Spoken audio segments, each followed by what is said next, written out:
दूरदर्शन के सभी दर्शकों को मेरा जुले।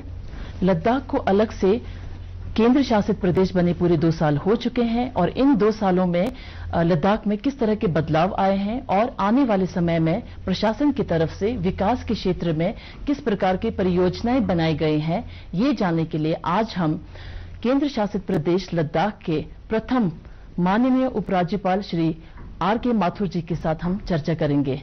जुले सर, दूरदर्शन के इस खास कार्यक्रम में आपका बहुत बहुत स्वागत है सर। सर, मेरा पहला प्रश्न आपसे ये है कि केंद्र शासित प्रदेश लद्दाख के पहले उपराज्यपाल होने के नाते आज तक के केंद्र शासित प्रदेश के रूप में लद्दाख में हुई प्रगति से आप कितने संतुष्ट हैं? सबसे पहले तो सभी लद्दाख वासियों को और देशवासियों को जुले, सलाम और नमस्कार। मैं आप सभी को बधाई भी देना चाहता हूं केंद्र शासित प्रदेश लद्दाख के 2 साल कंप्लीट होने के अवसर पर। आपने जो प्रश्न पूछा है कि इस 2 साल में क्या प्रगति हुई, कितने संतुष्ट हैं हम, ये सवाल तो शायद लद्दाख की जनता से पूछना चाहिए, लेकिन फिर भी मैं कुछ जवाब देने की कोशिश करूंगा।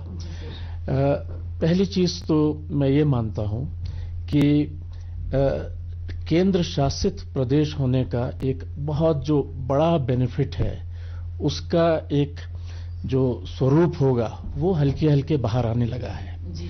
पहली चीज कि लद्दाख वासी, लद्दाख के इलेक्टेड रिप्रेजेंटेटिव्स सब मिलकर बैठ रहे हैं और अपने आप मिलकर डिसीजंस ले रहे हैं कि लद्दाख किस दिशा में जाएगा। लद्दाख का एक स्टेट प्लानिंग बोर्ड है, लद्दाख का डेवलपमेंट कॉन्क्लेव्स ऑर्गेनाइज करी गई हैं, बहुत सारे बोर्ड्स हैं, जैसे वाइल्ड लाइफ बोर्ड है जहां पर कि दोनों माननीय हिल डेवलपमेंट काउंसिल के चेयरमैन, माननीय एमपी साहब सभी उसमें भागीदारी करते हैं। तो इन सारे लोगों ने मिलकर लद्दाख का भविष्य डेवलपमेंट कैसा होगा, चाहे वो विजन 2030 हो लेक के म्युनिसिपल एरिया के लिए, चाहे विजन 2050 हो पूरे लद्दाख के लिए, ये तैयार कर रहे हैं। और इसके साथ साथ हर विभाग के लिए एक्शन प्लान क्या होगा अगले 5 साल में, इसकी तैयारी करी गई है।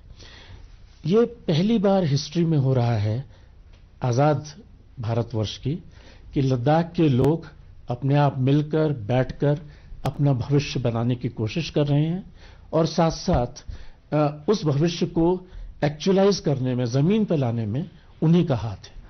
सर, जैसे ही लद्दाख को केंद्र शासित प्रदेश घोषित किया गया तो सर यहाँ की युवा पीढ़ी बहुत ही उत्साहित थे, और क्योंकि सर काफी सारी डिग्री हासिल करने के बाद भी ये लोग बेरोजगार थे, तो फिर मगर और उनको ये भी उम्मीद थी कि सर काफी सारे रोजगार के अवसर बढ़ जाएंगे।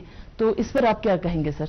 यूटी का पूरा जो मकसद है वो मैंने अभी बोला, ऑल राउंड डेवलपमेंट, और इस ऑल राउंड डेवलपमेंट में यूथ, लद्दाख के जो युवा पीढ़ी है वो एक बहुत बड़ी भागीदार है। मैं युवा पीढ़ी के लोगों से मिला हूं, बहुत लोगों से मिला हूं, और सबसे पहली चीज मैं ये बोलना चाहूंगा कि यहाँ की युवा पीढ़ी में जितनी टैलेंट है, जितनी सिंसियरिटी है, जितने होशियार बच्चे मैंने यहाँ देखे, वो शायद मैंने इंडिया के दूसरे हिस्सों में नहीं देखे हैं। जहां तक यूथ का सवाल है, सिर्फ जॉब की बात मैं नहीं करना चाहूंगा, मैं सब दिशा में ही देखना चाहूंगा। सबसे पहले बच्चों के लिए, चाहे वो आंगनवाड़ी सेंटर की फंक्शनिंग हो, चाहे स्कूल्स की फंक्शनिंग हो, स्कूल में जैसे आपको जानकारी है कि यून टैब्स प्रोवाइड करे गए, कि चाहे टेलीकॉम का कवरेज हो या ना हो, आप घर में बैठकर ऑनलाइन लेसन्स ले सकते हैं। बहुत सारे स्कूलों में आईसीटी लैब्स स्थापित की जा रही हैं। तो एजुकेशन के क्षेत्र में बहुत सारे चेंजेस करे जा रहे हैं। नेक्स्ट स्टेप होता है कि स्किल डेवलपमेंट, हमारे आईटीआईज कैसा काम कर रहे हैं, इसमें कोशिश करी गई है कि लोगों को, यंग बच्चों को स्किल इंप्रूवमेंट हो। कौशल मेले ऑर्गेनाइज करे गए हैं जिसमें कि फिर कोशिश करी गई है कि इम्प्रूवमेंट हो लोगों की, यंग लोगों की स्किल लेवल्स में। बहुत सारे मेले ऑर्गेनाइज करे गए हैं एमएसएमई फोरम द्वारा, रोजगार मेले, जिसमें कि कोशिश करी गई है कि बच्चे जो यहाँ की क्षमताएं हैं, पर्टिकुलरली इन प्राइमरी सेक्टर, उन क्षेत्रों में अपने खुद के कार्य भी कर सकें एज एन एंटरप्रेन्योर। और इसमें कुछ हद तक सफलता भी मिली है, लेकिन ये ऐसी चीज है जो कि 1 महीने 1 साल में नहीं हो सकती, इसमें समय लगता है।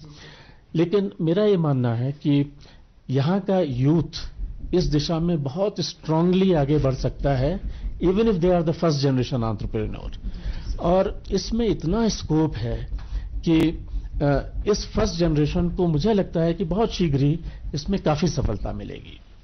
जहां तक जॉब्स का प्रश्न है, इन 2 साल में हम लोगों ने करीब 550 जॉब्स डीएसएसआरबी के माध्यम से ऑलरेडी दिए हैं।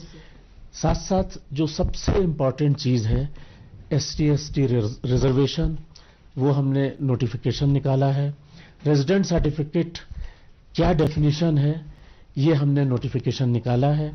इसके साथ साथ पहले राउंड में 200 से ज्यादा पोस्ट्स पुलिस डिपार्टमेंट ने ऑलरेडी एडवर्टाइज करी हैं। रिसेंटली आपने देखा हो शायद, जेके बैंक ने करीब 45 पोस्ट्स एडवर्टाइज करी हैं। तो ये एक सिलसिला शुरू हो गया है।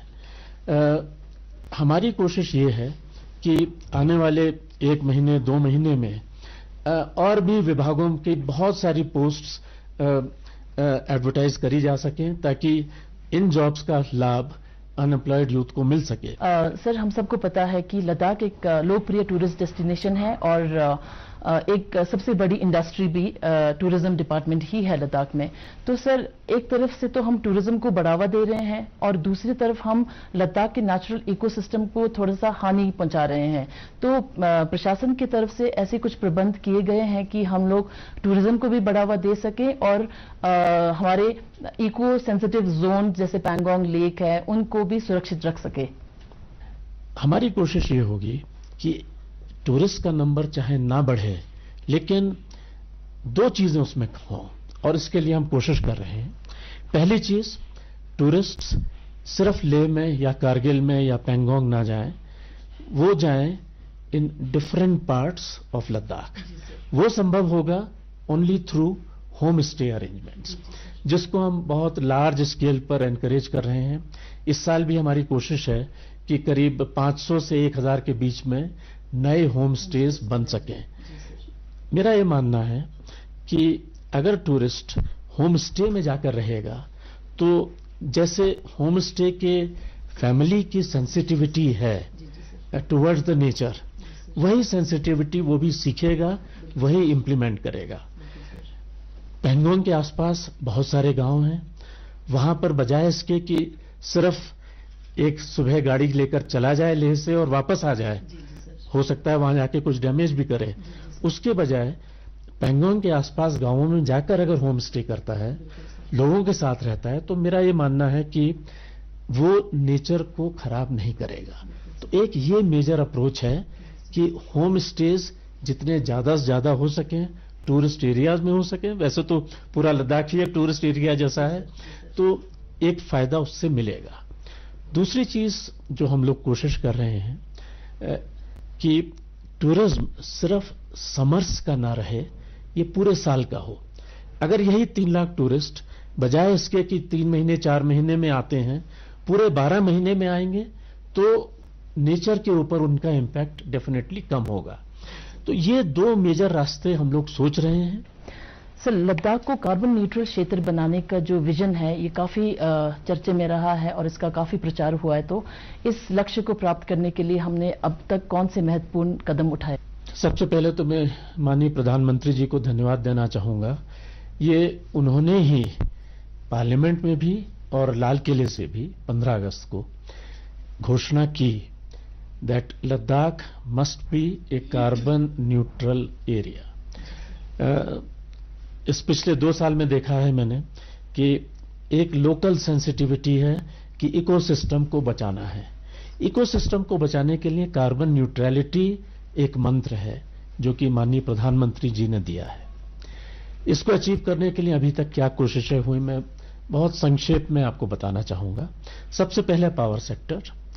पावर सेक्टर में हमारी कोशिश है कि इतना हम नॉन रिन्यूएबल एनर्जी यहां पर जनरेट करें जिससे न सिर्फ लद्दाख की जरूरतें पूरी हों, हम देश को भी कार्बन न्यूट्रलिटी की तरफ ले जाने में एक कंट्रीब्यूशन दे सके।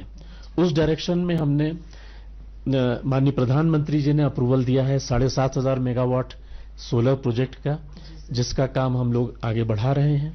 इसके अलावा यूटी एडमिनिस्ट्रेशन की तरफ से एमओयू साइन करी गई हैं जिससे करीब 150 मेगावाट से ज्यादा का रिन्यूएबल एनर्जी यहां पे तैयार किया जाएगा। इसमें शामिल है शायद पूरे देश में पहला प्रोजेक्ट होगा जियोथर्मल एनर्जी प्रोड्यूस करने का। एक दूसरा प्रोजेक्ट जो कि सोलर एनर्जी से ग्रीन हाइड्रोजन प्रोड्यूस करेगा, और ये देश में पहला प्रोजेक्ट होगा जो कि हाइड्रोजन बेस्ड मोबिलिटी बसेस या कार्स उनको चलाने में सहायता करेगा। तो न सिर्फ हम कार्बन न्यूट्रलिटी कर रहे हैं, हम देश में भी एक नए आयाम ला रहे हैं, जियोथर्मल एनर्जी या मोबिलिटी, हाइड्रोजन मोबिलिटी। तो एक ये रिन्यूएबल एनर्जी का सेक्टर हुआ। दूसरा ट्रांसपोर्ट सेक्टर अगर आप देखें, हमारी कोशिश है कि ई बसेस इंट्रोड्यूस हों, ई व्हीकल्स इंट्रोड्यूस हों। ऐसी व्हीकल्स हम लोग ऑलरेडी यहां पर लाए हैं। पायलट बेसिस पर हम देखना चाहते हैं कि इस जाड़ों में वो किस तरह का काम करती है। उसके बेसिस पर आगे आने वाले सालों में इनका नंबर्स और कहीं ज्यादा बढ़ाया जाएगा। तीसरा सेक्टर अगर आप देखें एग्रीकल्चर, जहां पर कि मोदी स्कीम ऑलरेडी इंप्लीमेंट हो रही है। एक ऑब्जेक्टिव लिया गया है कि 2025 तक Ladakh should become a carbon neutral state. इसी के साथ साथ green houses, more than 1000 green houses हम लोग बनाने की कोशिश कर रहे हैं और वो भी इस दिशा में बहुत सहायक सिद्ध होंगे।